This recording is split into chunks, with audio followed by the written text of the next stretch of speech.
Look at this, you guys.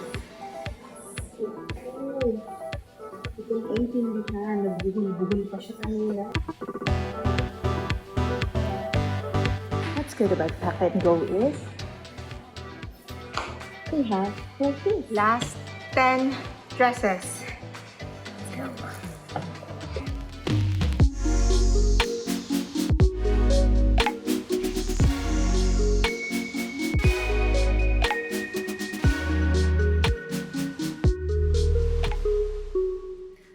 Hi everyone! So today is a very special day because I am working with Team Rain XM to help them with their task to assist our Miss Universe, Miss Rabiya Mateo.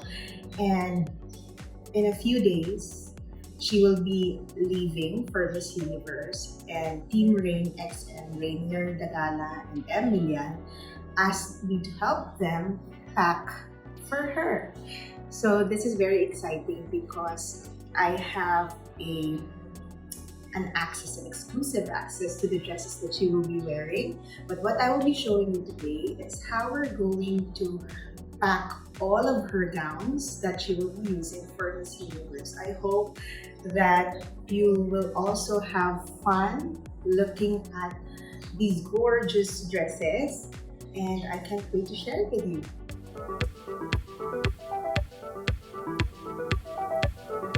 So this is the challenge for today. I hope that I will be able to fit all of these gowns, including these. I think these are accessories inside these luggages. You know, they gave me a provision anyway for a box, but we will try our best given the items that Rabiya should bring is a little bit limited. So just for everybody's safety, and especially our Miss Universe Rabiya, I will be wearing gloves and face mask while I pack her clothes. So we don't want, any virus getting in the way for our Miss Universe. And just to share with you the items that we will be using today, we probably use this vacuum storage bags just in case there are bulky items that we need to, compress. And then we will also be using Japanese papers.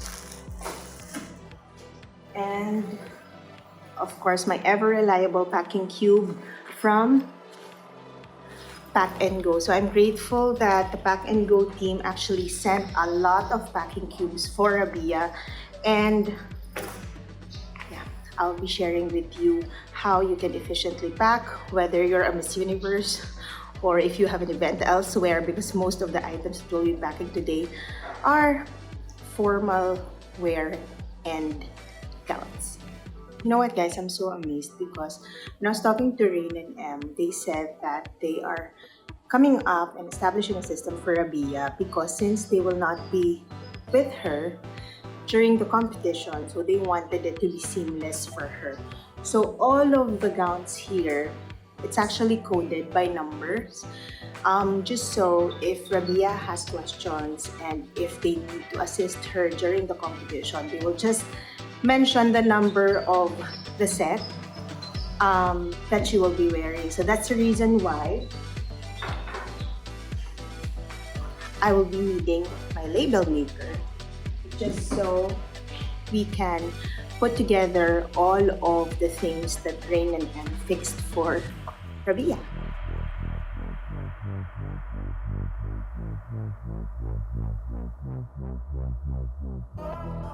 Look at this, you guys.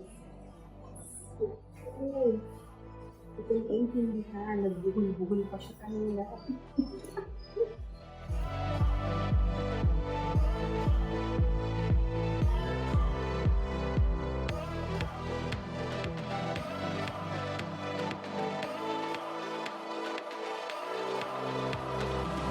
So because this one is so bulky and we don't want to deform this, so we just have to wear it. What's good about Pac and Go is they have like this.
So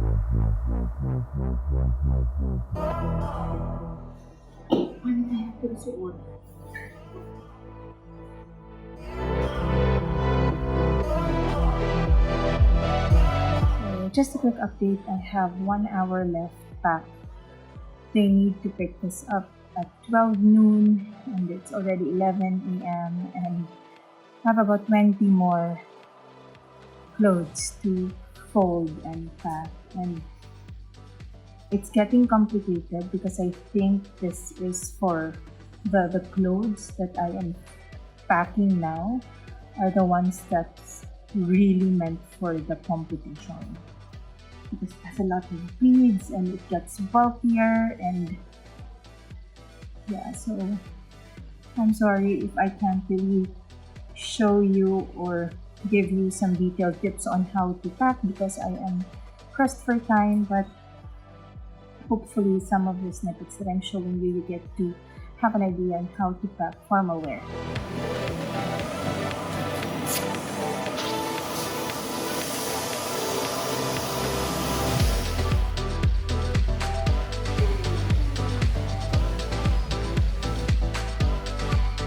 Last 10 dresses. Let's go.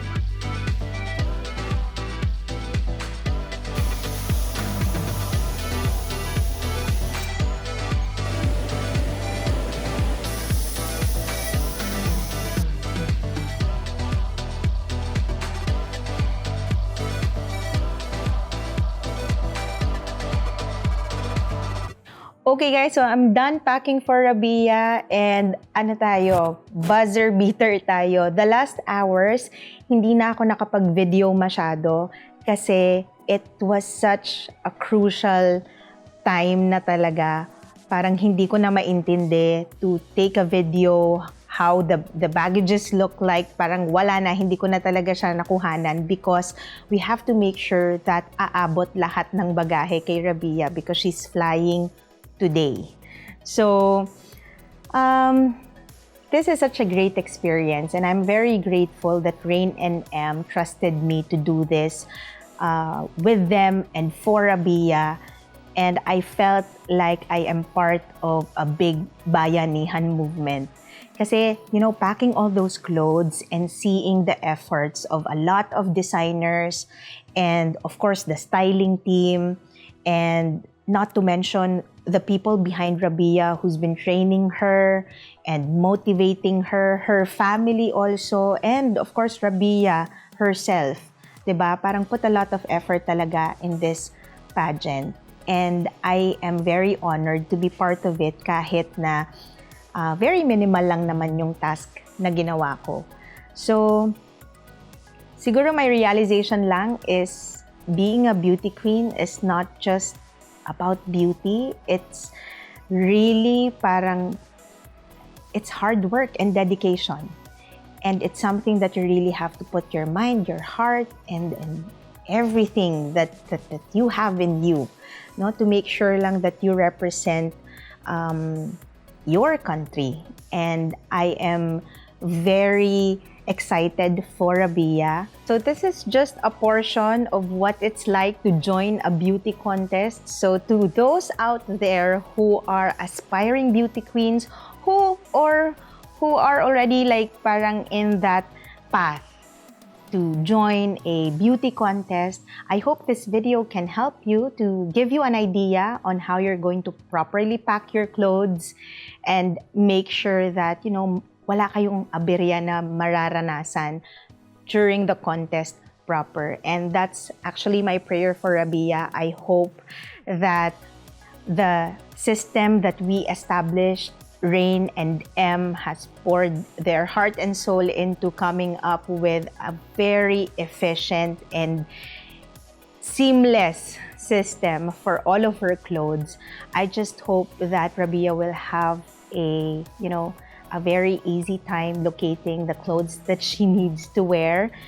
And I just wish her all the best. I think it's not all about, I mean, it's not about the winning, but actually the journey that she's gone through and will be going to face is what truly matters. So I hope you guys enjoyed this vlog, and until the next time, stay neat, everyone.